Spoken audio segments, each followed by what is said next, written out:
The people ask me, are we going to have a recession? And my answer is we might be in a recession right now and not even know it. We could be facing a global recession, including China, but just focusing on the U.S. Because that's the Fed's sort of territory. So Powell saying, the economy is great is nonsense. What he said, by the end of the year, we could be looking at 4.2% unemployment, 3.5 to 4% interest rates, and, kind of 2.7% inflation. You're like, wait a second, inflation is 8.6 today. How do you get to, 2.7, number one? And then what about rising unemployment and higher interest rates? How do you reconcile those things? He said all three of those things. But what state of the world could make those things come true? There's only one, which is a recession. A recession would do it. A recession will raise unemployment. Higher interest rates will cause the recession. And the recession will cause inflation to go down. So in effect, Powell was saying we're going to have a recession. Inflation, prices go up, so we understand that, or maybe put differently, the value of your money goes down. You don't get as much for your money, same thing.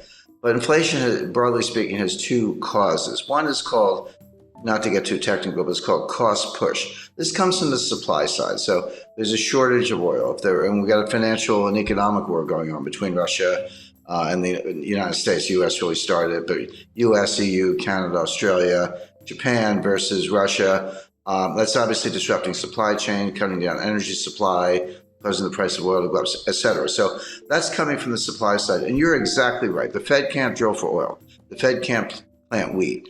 The Fed can't make semiconductors. So they can't do anything about this. And the supply chains are breaking down. They were breaking down before the war in Ukraine, but Ukraine has made it worse. The other source of inflation is called demand pull. And this is when individuals, you, me, and all of our viewers and, everyday Canadians and Americans worry about inflation. We say, well, I'm just thinking about buying a refrigerator. Better buy it now before the price goes up, or the car, house, or whatever it might be.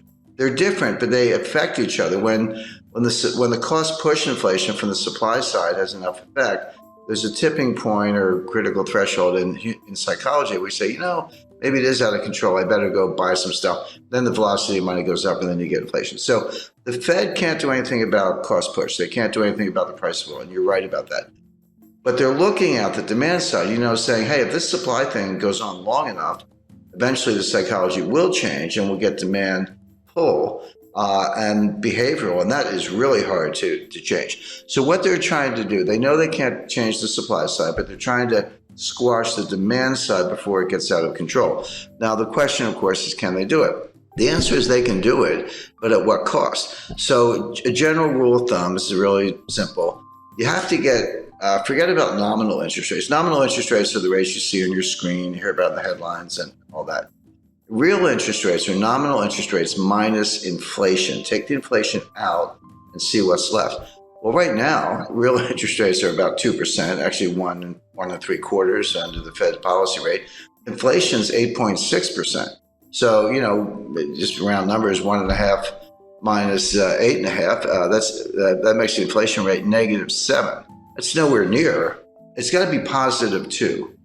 Real rates have to be +2 to squash inflation. Right now, they're -7.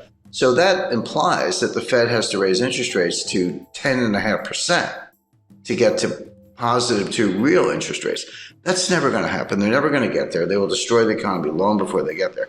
So the Fed has no hope of squashing inflation from the demand side, as you described, by raising rates, unless inflation comes down for other reasons. So what they're going to do, they're going to keep raising rates, 2, 2.5, 3, 3.5, 4, hope that inflation comes down from 8 to maybe 3, although I think that's a stretch. You could get into positive real rate territory, but they're really far away from it. So I think, by the way, I described what they're trying to do. I should make it clear they're going to fail. The only way inflation comes down, the way we're talking about, is if they trash the economy, a severe recession. If that happens, you say, well, do people still need to put gas in their cars? Well, you're right, but not if they're unemployed, because they're not going to work. There's a lot here that's just for show. It sounds good on TV, but there's a lot less here than meets the eye. But the point is, this is not over anytime soon. Even if it were, when you break supply chains, you can't just put them back together. It's like breaking a vase. in 1,000 pieces. And you got to go buy a new vase. It's going to take years to undo this damage. So I spoke to the individual who was probably the single individual most responsible for building the modern supply chain. It was 30 years from 1989 to 2019. It was head of one of the largest companies in the world, and this is what they did, among other things. And he said, Jim, you have to understand, it took us 30 years to build it. It took us 3 years to blow it up. It's not going to come back in a year. This is going to take 5, 10, 15 years to build a new one. So it's what I call supply chain 2.0.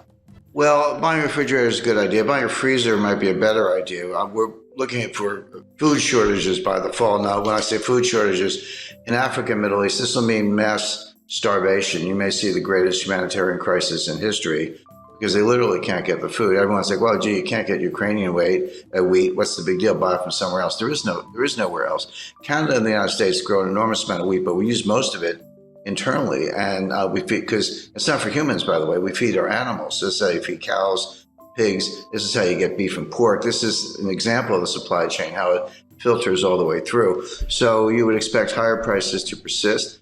You would expect food shortages. Buying a freezer is not a bad idea. The future supply chain is going to be, it goes by different names. Janet Yellen calls it friendshoring. Macron calls it constellation. I call it a college of nations, but basically we'll have supply chains and trade, but it'll be sort of members only. So US, Canada, Australia, Europe, others, Japan, will be invited to join, but not China. Russia is going to be in the waiting room for a while. We should be better allies with Russia, but the Democrats in the United States have pretty much made that impossible, at least for the short run. And then there'll be other countries that are kind of neutral in that scheme, Brazil, India, and others. But the point is, you'll still have trade and you'll have supply chains, but it'll be kind of friendly countries, members only, and exclude China. So that decoupling is going to go ahead. The Chinese seem to be not only fine with it, but they're actually leading the way. Semiconductor manufacturing is moving back to the United States. The 20 billion of new semiconductor plants from Intel. And why is Taiwan Semiconductor spending over $5 billion to build new semiconductor fabrication plants in the United States? Well, obviously because they're worried about China. We're reshuffling the deck, but none of this stuff is easy. Semiconductor plants take 5 years to build. A new refinery, forget it. That's like 7 to 10 years. We haven't had one in the United States since 1977. So it's going to take a while to do all this. Well, we can do it. So if I said we're definitely going to have inflation, you would know what to do. You'd buy gold, hard assets, land, silver, treasury notes, government bonds, etc.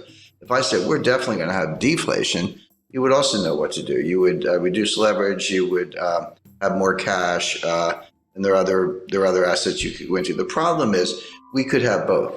There's no question we have inflation right now. It's front and center.